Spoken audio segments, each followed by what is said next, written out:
Hey, welcome to Staraxe, guys. We've got another unboxing for you and a quick rundown of a new AIO, fairly new AIO for water cooling, all enclosed block for your CPU, both Intel and AMD. So this is a fairly affordable AIO, which we've selected because it sits nicely in the middle of quality, reliability, and affordability. And it costs around £50 to £69. So depending on when you're actually picking it up on this what's the price of it is. We put some links below, so hopefully if if you're on the fence or you're interested in buying it, this video helps you and you can click the link and see if you can purchase it.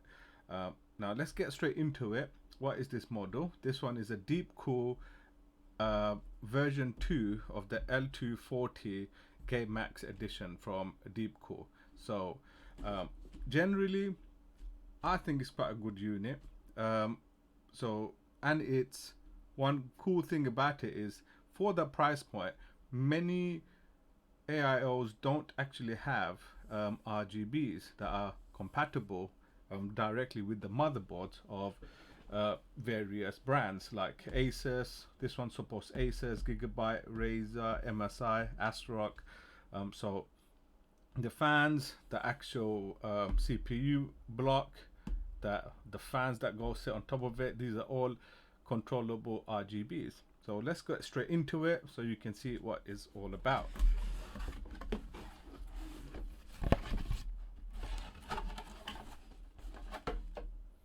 Right, so what do we here? What do we have? All right, guys. So straight away we've got a fairly packed, safely packed box. Let's get these bags out of the way first. You can see this one is got all the different components that you need to connect the main block to the CPU, and it's got both Intel parts and AMD parts. Right. We've got this one is for the this one's Intel. You can got an Intel part and you've got an AMD section all in one block. AMD, Intel, and you've got more latest AMD versions, which is this one, and they do give you all the little bolts that you need to connect it to your case and motherboard.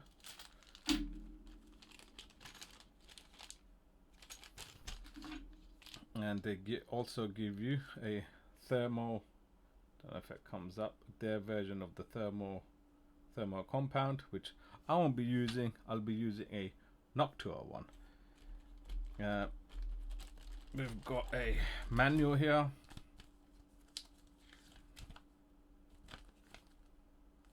It's all the components that come along with it and how to connect it all up. And I think it's quite fairly explanatory and is a decent manual. Have a read and peruse in your own leisure. We've got cables that serially can connect the actual fans and the block, the AIO, and this one helps you to control the RGB. So that's really cool. Now let's have a quick look at the fans. We've got two fans. This one particular one is a 240 millimeter radiator, which I've selected because I'm going to be putting inside a Corsair MIDI tower rather than the larger towers, and most of you probably have got that particular setup. Though the Corsair in the front mount does allow you to be able to put in a 3 block. I prefer this unit and see how it actually performs.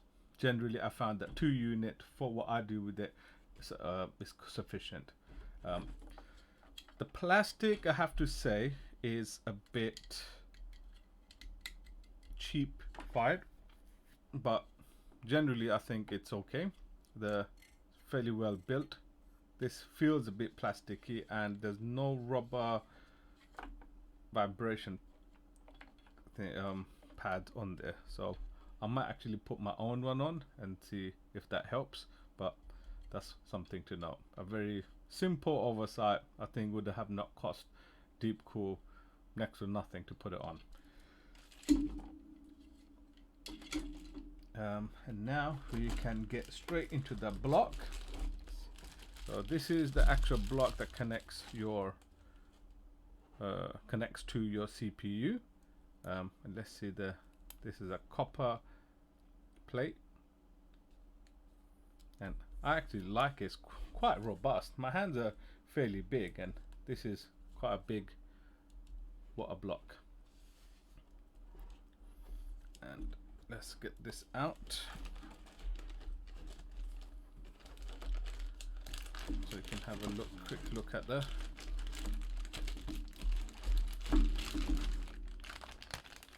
let me remove this box.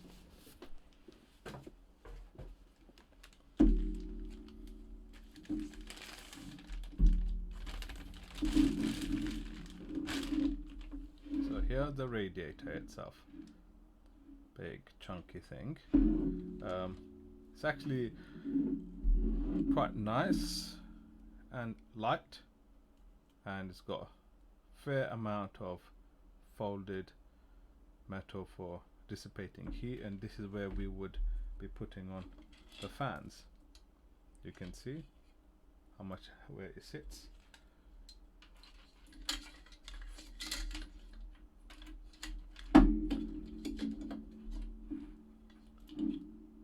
So I'll put it into the system and take some quick videos and snapshots of it so I can share it with you and see how it looks like.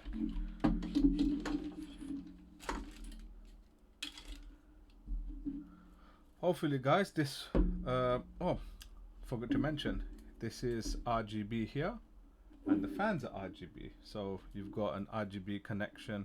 This is the CPU. This is where you'll connect your for your LED lights.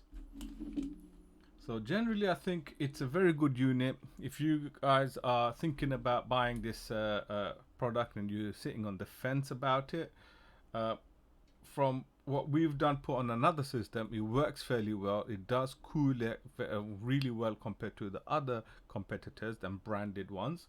And generally I find that Deepcool are making some really good products. So if you're on the fence, buy it. It's really good value for money, and we've got the links below underneath the video, so if you want to actually pick it up, have a click and have a look if you're interested in buying it. It's fairly affordable, so why not give it a shot. In the meantime, thank you for tuning in. I hope this helped you, especially if you guys anybody was on the fence about buying it. And I'll put some videos, after shots of how it looks like inside the case. Have fun, and hopefully you guys can tune in soon. Bye bye.